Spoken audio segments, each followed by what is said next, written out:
Welcome to simple vlog. இன்றைக்கி நாம் பார்க்க போகிற ரெசிபி புடலங்காய் பொரியல் தான் எப்படி செய்யலான்னு பார்க்க போகிறோம். இது ரொம்ப சிம்பிளாகவும் டேஸ்ட் வந்து அல்டிமேட்டாகவும் இருக்கும். இது எல்லா வகை சாதத்துக்கும் ரொம்பவே சூப்பரான முறையில் இருக்கும்.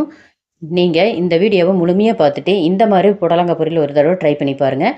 வீடியோவை பார்க்குறதுக்கு முன்னால் வீடியோவை லைக் பண்ணுங்கள், சப்ஸ்கிரைப் பண்ணுங்கள். வாங்க வீடியோக்குள்ளே போய் இது எப்படி செய்யலான்னு பார்க்கலாம். அதுக்கு கடாயில் வந்து தேங்காய் தான் இதில் நான் சேர்த்திக்க போகிறேன். தேங்காய் வந்து ரொம்பவே டேஸ்ட் கொடுக்கும்.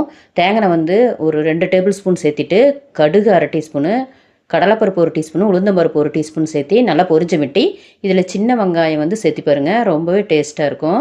சின்ன வெங்காயம் 1 கப்பும், கருவேப்பிலை கொஞ்சமும் சேர்த்திட்டு 3 பச்சை மிளகா கட் பண்ணி சேர்த்திட்டு நல்லா வதக்கிக்கலாம். எந்த அளவுக்கு புடலங்காய் எடுத்துருக்கிறீங்களோ அந்தளவுக்கு பச்சை மிளகா சேர்த்திங்க. வரமிளகா சேர்த்த வேண்டாம், பச்சை மிளகா தான் ரொம்ப டேஸ்ட்டாக இருக்கும்.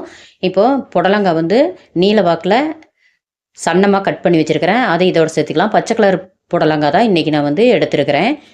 இது வந்து மேல் தோல் எடுக்க தேவையில்லை, ரொம்ப பிஞ்சாக இருக்கும், குயிக்காக வெந்துடும், அதனால் மேல் தோல் எடுக்க தேவையில்லை. இப்போது புடலங்காயெல்லாம் சேர்த்திட்டு தேவையான அளவு தூளுப்பு இதுக்கு சேர்த்திட்டு நல்லா கலந்துட்டு ஒரு 5 நிமிஷம் எண்ணெயிலேயே இந்த புடலங்காய் வந்து வதக்கிக்க வேணும்.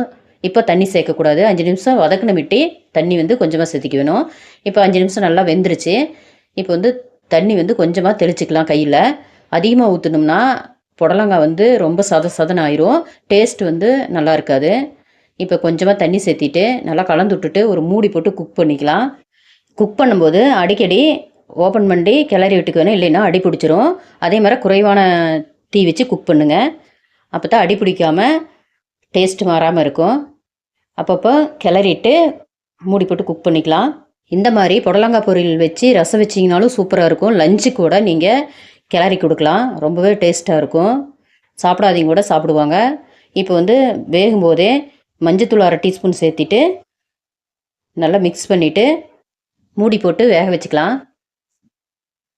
நீங்கள் இந்த மாதிரி மஞ்சள் வந்து சேர்த்தும் போது இதோட டேஸ்ட் வந்து கூடுதலாக கொடுக்கும். இந்த புடலங்காய் பொரியலுக்கு மஞ்சத்தூள் சேர்த்துறனால கட்டாயம் மஞ்சத்தூள் சேர்த்திக்குங்க. இப்போ நல்லா புடலங்காய் வந்து வெந்து வந்துருச்சு. இப்போ வந்து ஸ்டவ்வை ஆஃப் பண்ணுறதுக்கு முன்னால் தேங்காய் துருவல் வந்து ஒரு 1/2 கப்பு இதில் சேர்த்திக்கலாம். தேங்காய் துருவி போட்டிங்கன்னா தான் இந்த புடலங்காய் பொரியலுக்கு ரொம்பவே டேஸ்ட்டாக இருக்கும். கட்டாயம் தேங்காய் துருவல் வந்து சேர்த்திக்குங்க. சேர்த்திட்டு நல்லா மிக்ஸ் பண்ணி விட்டுக்கலாம். நல்லா மிக்ஸ் பண்ணிவிட்டு ஒரு நிமிஷம் சிம்மில் அடுப்பு வச்சுட்டு குக் பண்ணிவிட்டு ஸ்டவ்வை வந்து ஆஃப் பண்ணிக்கலாம்.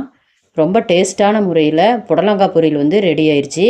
நீங்களும் வீடியோவை முழுமையாக பார்த்துட்டு இந்த மாதிரி கண்டிப்பாக ட்ரை பண்ணி பார்த்துட்டு எப்படி இருந்ததுன்னு கமெண்டில் சொல்லுங்கள். வீடியோ வந்து லைக் பண்ணுங்கள், சப்ஸ்கிரைப் பண்ணுங்கள், பெல் ஐக்கானில் ஆளுங்கிற பட்டனை கிளிக் பண்ணுங்கள். ஓகே ஃப்ரெண்ட்ஸ், அடுத்த வீடியோவில் வேறொரு புது ரெசிபியோட பார்க்கலாம். ஓகே, பாய்.